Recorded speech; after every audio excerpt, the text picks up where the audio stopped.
person in the mirror. Years ago, I had a learning experience at UCLA that totally changed the way I looked at my career and has dramatically influenced my life.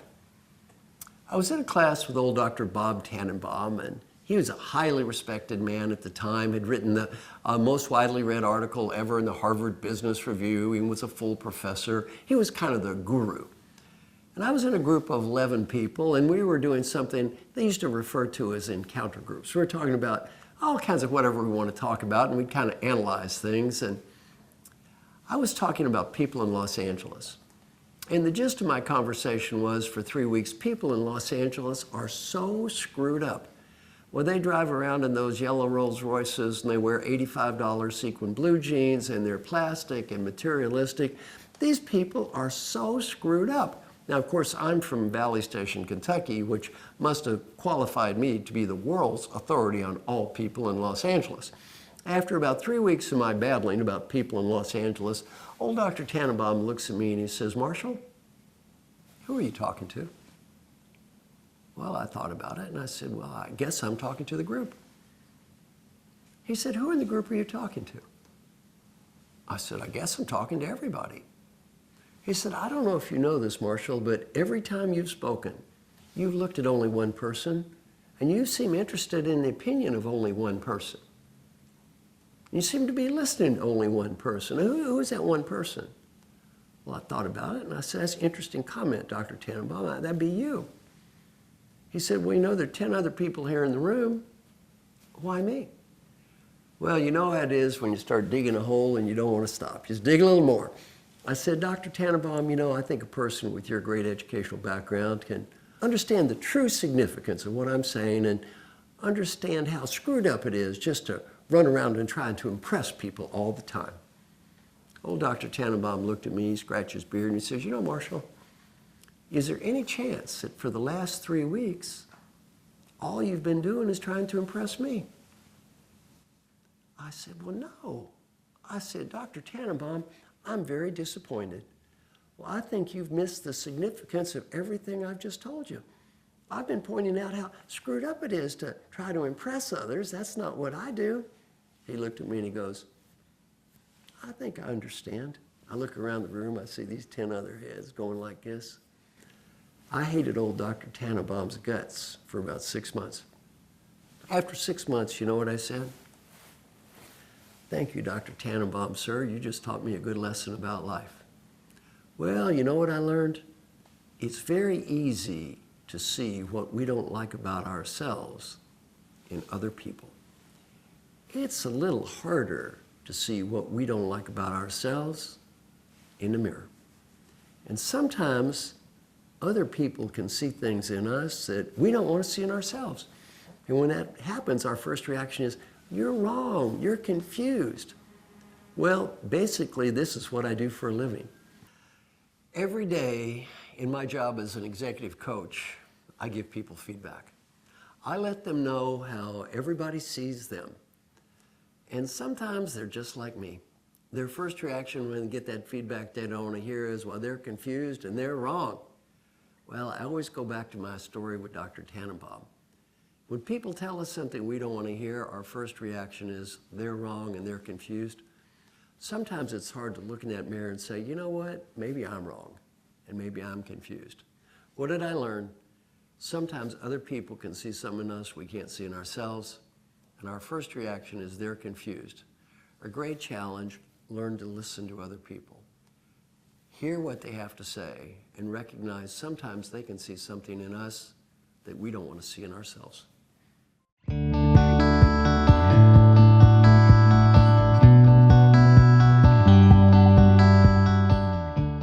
Creating a new identity.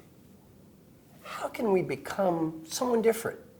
How can we create a new identity? Well, oftentimes in life, we don't even think that way. We think, wait a minute, I can't create a new person. That would make me a hypocrite or a phony. I'm going to talk about how, as we journey through life, we can create a new identity. We can be a new person without being a hypocrite or a phony.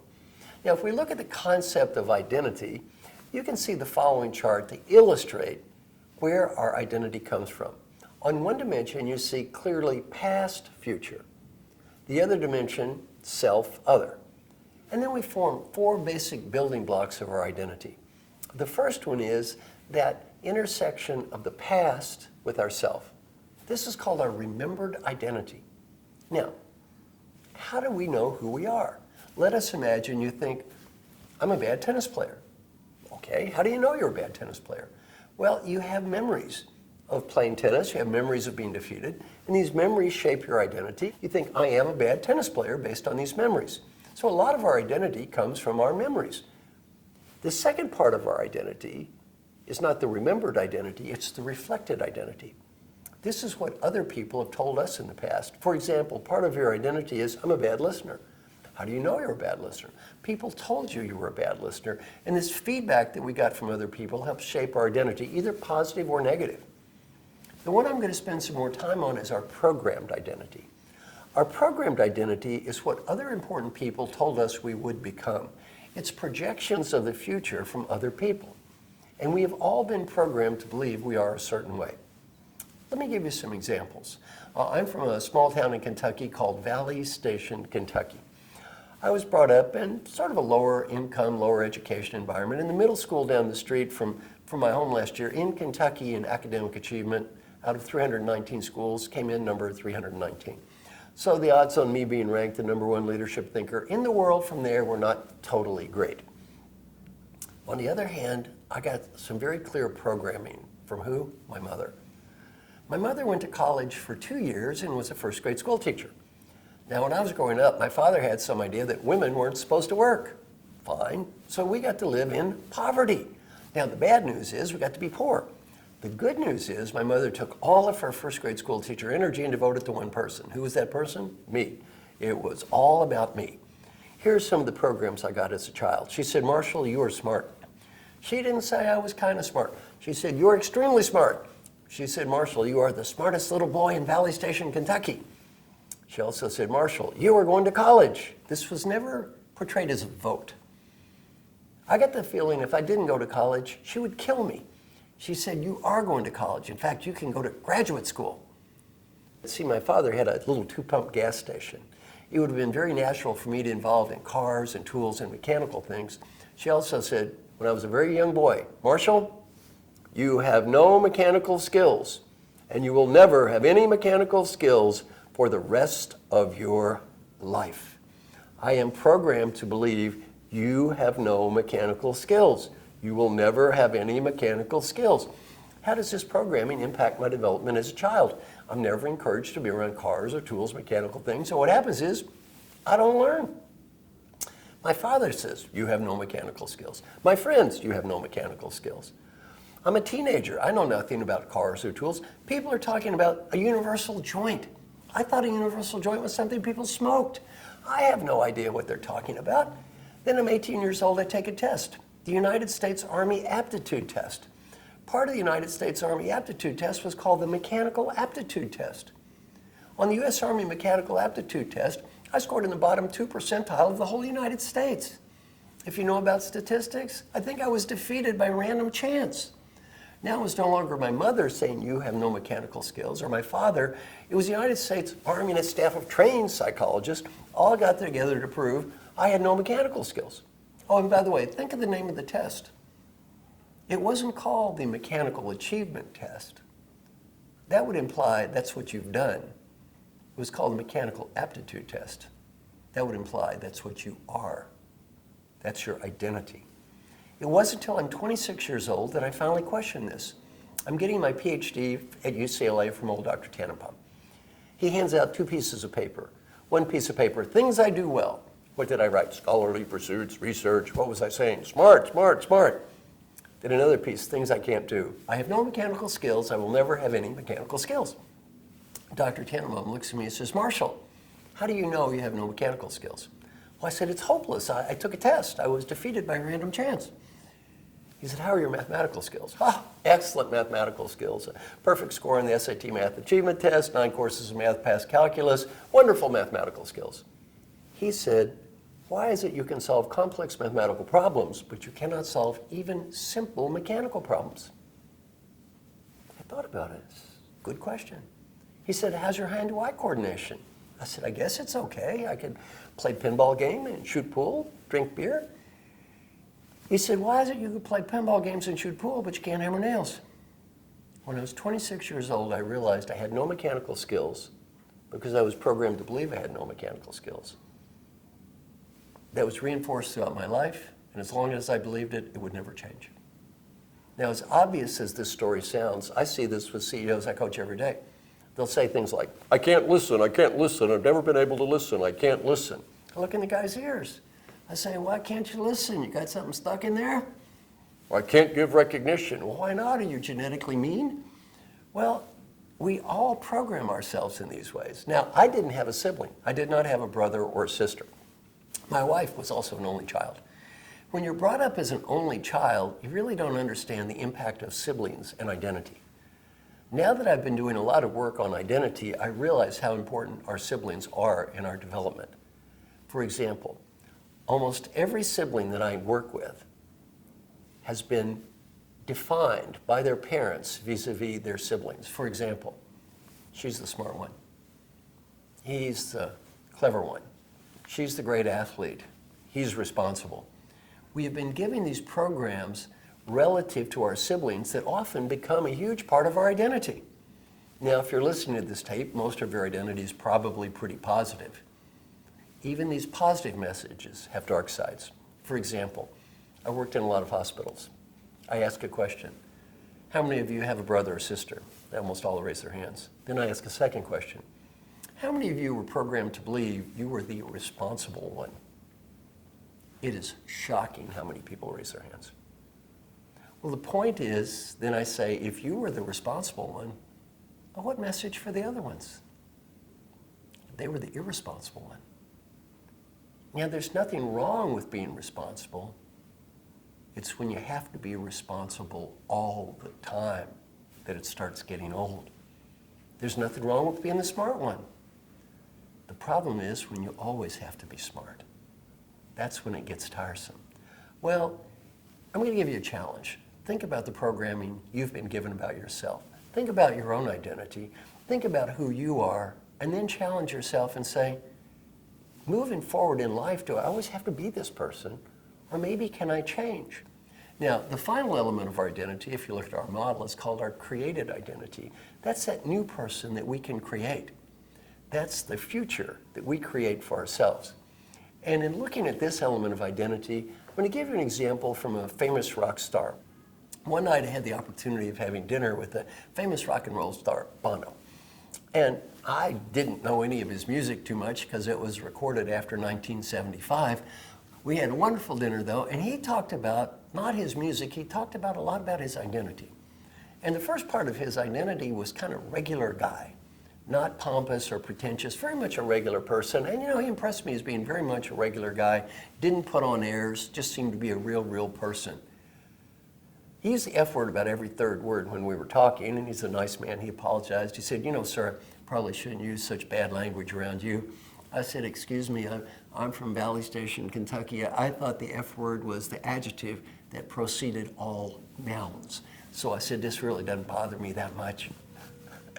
Well, after a regular guy, the next part of his identity was rock and roll fan. He's still a fan of music, and he talked about the groups he loved and how they influenced his life. Then he became a musician.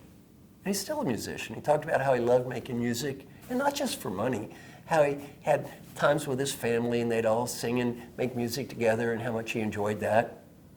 Then he became a rock star, and he talked about what it's like to be a rock star. And he wasn't bragging or showing off. That's who he is. He's a rock star. He talked about the pluses and minuses of that life. And now he's humanitarian. He is devoting a whole lot of his life to trying to help others. And he made an interesting point. Not so easy. Everybody didn't support him in trying to be a humanitarian. Some people were more into like, well, who is this guy? He's shallow, he's plastic, some rock star. What's he trying to be, some kind of humanitarian? And to his credit, you know what he said to himself? Forget that. If I want to help people, I shouldn't have to apologize or be ashamed of it. And he is devoting a huge amount of his life right now to helping others. Well, to me, God bless him. He has created a new identity for himself without being a hypocrite and without being a phony. Final point for you, Challenge yourself. Think about, what is my identity now? Second, where did that identity come from? My memories? Feedback from others? Programming? What is a new person I want to create? How can I create a new identity? A different person, a better person, a person who's not the same as the person who's there now, without being a hypocrite, without being a phony, creating a better me.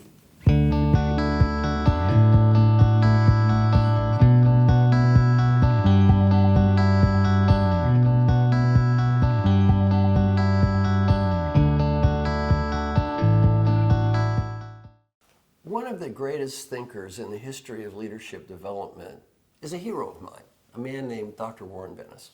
Now, Warren Bennis is a wonderful guy, a guy who's helped me have a better life, and is someone I've always looked up to. Warren told a story once I'll always remember. For a while, he was president of the University of Cincinnati, and he's not sure he wanted to be president for all the right reasons. He was president, and he was giving a talk in front of a group of people, and one gentleman raised his hand, and he said, "Dr. Bennis, do you love what you do? Do you love being president?" And Warren said he stopped, and there was almost a minute of silence. Eventually, he looked at this person and said, "I don't know." Well, that moment kind of changed his career. He realized maybe he wasn't being the president for the right reasons, things like status, ego, feeling important. Maybe those kicked in over things like doing what I love doing and doing what's in my heart. Well, I thought a lot about Warren Bennis' example. Do you love what you do? In the old days, if you didn't love what you do, it wasn't so bad. For example, in 1979, IBM was my biggest customer. IBM was the most admired company in the world. They were the God company. In 1979, I could go to Armonk, New York, shoot a cannonball down the hall at 5 o'clock and hit almost nobody. These people worked 35, 40 hours a week, and they took 5 weeks of real vacation. I recently talked to the chief learning officer at IBM, and I said, I bet those same people in that same building now work 60 hours a week. He said, wrong, 70 hours a week. And by the way, there's almost no real vacation. When you take the cell phone with you, when you take the computer with you, when you go on that vacation, you're constantly wired in, there's almost no real vacation. Very important point for young people today. Very important point. If you can work 35 or 40 hours a week and take 5 weeks of real vacation and you don't love what you do, it's not so bad. It's not so bad. Kind of like a half-time job anyway. If you're working 70 hours a week and you get no weeks of real vacation and you do not love what you do, you're living in a bad place called New Age professional hell. And too many people are living there today. Very important challenge for people at all ages, especially young people. Realize you're probably going to have to commit to your job. Realize you're probably going to be working many hours. Realize your occupation is going to be a large part of your life. Go back to that great question, do you love what you do? And to the degree you can answer that question, yes, you're probably going to be a winner in the game of life. To the degree you answer that question, no, you're going to have some problems.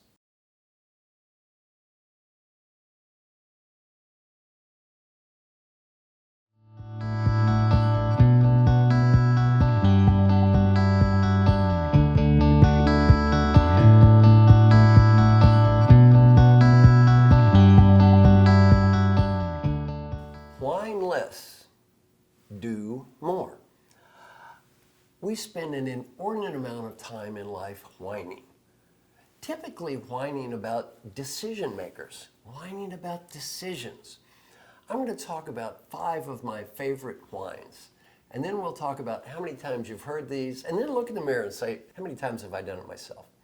That first whine is called, it's not fair. It's not fair.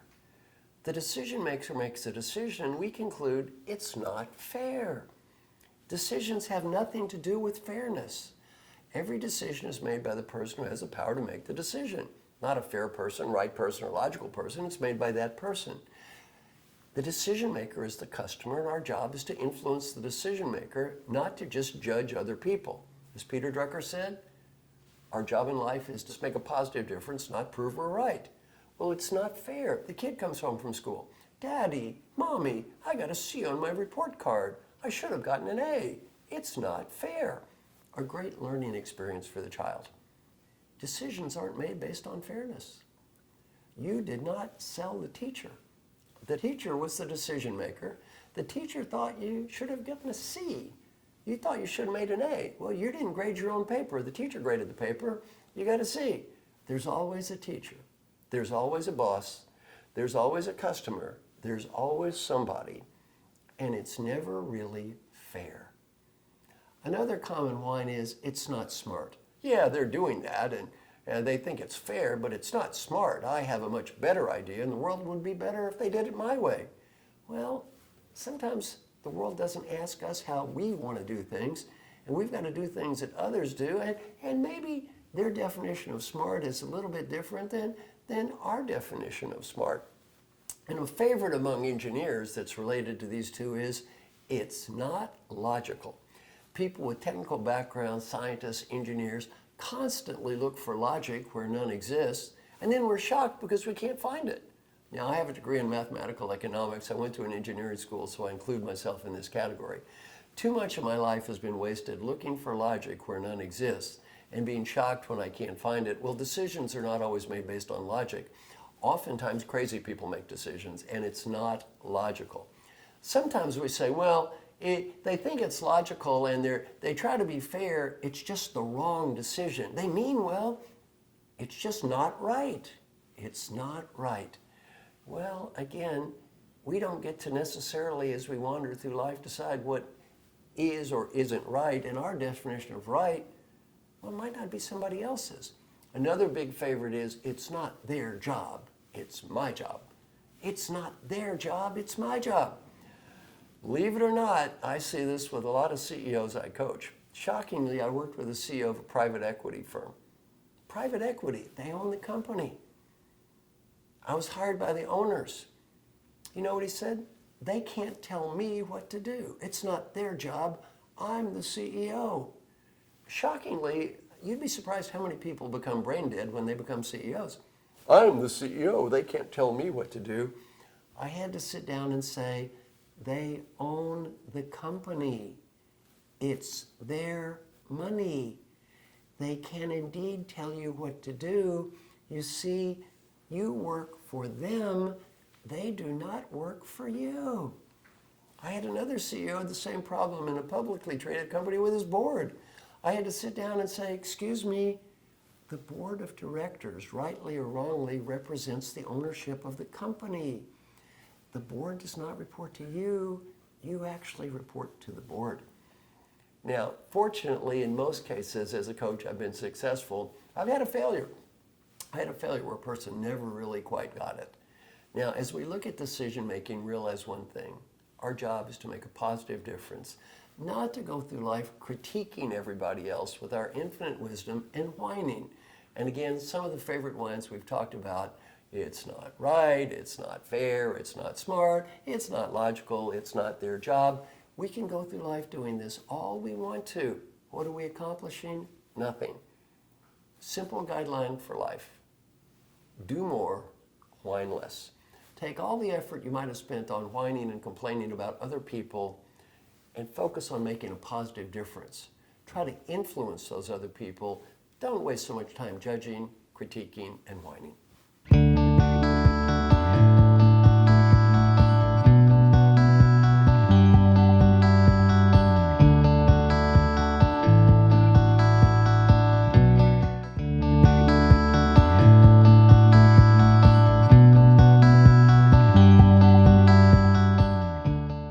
Advice for retirement age executives and leaders. I've worked with a lot of people about my age who are facing kind of that career transition. What am I going to do now? Let me give you some real good advice. Advice number one, playing crappy golf with old men at the country club while eating chicken salad sandwiches and discussing gallbladder surgery may not be quite as romantic and exciting as it sounds. See, when you're working hard all the time, you think, oh, I'd really love to have some time off and just play golf and hang out. I'm going to warn you, it gets old. How about that cruise ship? After about that 9th cruise, those cruise director jokes, they start getting a little old. Well, what have I learned? You need to do what's going to make you happy, and you need to do something that is meaningful for you, and you need to make sure that you do both. If you just try to amuse yourself, you start driving everyone crazy. One of the great generals I had the privilege to listen to, he talked about his retirement, and he said, his wife said she wanted him to stay home. Well, that's another thing, especially for the men there. Your wife doesn't love you that much. His wife said she wanted him to stay home. He said he made it about 3 months. He was in the kitchen alphabetizing the cans. So he looks at his wife and goes, baked beans, should that be B-A for baked or perhaps B-E for bean? His wife said, get out. She said, this is not the Army. You're not my general. I told you I love you. Don't love you that much. Get out. Your husband or wife, they don't want to see you 24/7, especially if you're a retired executive used to bossing people around. Next is what I call the Torture My Adult Children Tour. You know all those adult children you've been waiting to hang around with? Maybe not such a good idea to bother them all the time either. One of the wonderful executives I worked with, she decided she was going to retire. And she had 3 daughters, and one of her daughters was in Denver, and she's a medical doctor. So she calls her daughter, and she says to her daughter, she says, oh, Mommy, going to retire. Oh, this is wonderful. I don't come visit you in Denver. Well, I think I want to stay for about a month. Daughter goes, Well, I'll stay in a hotel, don't worry. She calls her other daughter, Finally, her 3 daughters got together and did something to do with drug addicts called an intervention meeting. They flew to her home in Connecticut and said, Mommy, we love you. Oh, you're such a great leader. And other women should be inspired to work with you. Mommy, we think it would be tragic if you retired, as much as we'd love to have you hang around her. Finally, she just said, oh, I get the point. Well, our adult kids really don't want to see us that much. One final story. One CEO was at my house talking about life, and he retired for a while, and he said he walked down the stairs one morning, and his wife was there, and she said, time to go to the office. He said, I don't have an office, I'm retired. She said, no, you're wrong. So you have an office now. It's a nice office. I picked it out, and here's the keys, and here's a map. And you have a secretary, and it's not me. So you're going to go to your nice office now and meet your secretary. So he said, well, what am I going to do? She said, I really don't care. You're not going to do it in this house, and now it will involve me. And then she said, and by the way, I'll see you at 5. And then she thought about it and said, no, let's make it 6. Let's make it 6. Now, learning point for people listening to me right now, getting close to that retirement age, getting ready for that next transition, find something important to do. Find something that's meaningful for you. Find something that's going to make you happy. And don't delude yourself into believing that you're just going to amuse yourself for the rest of your life, because it doesn't work.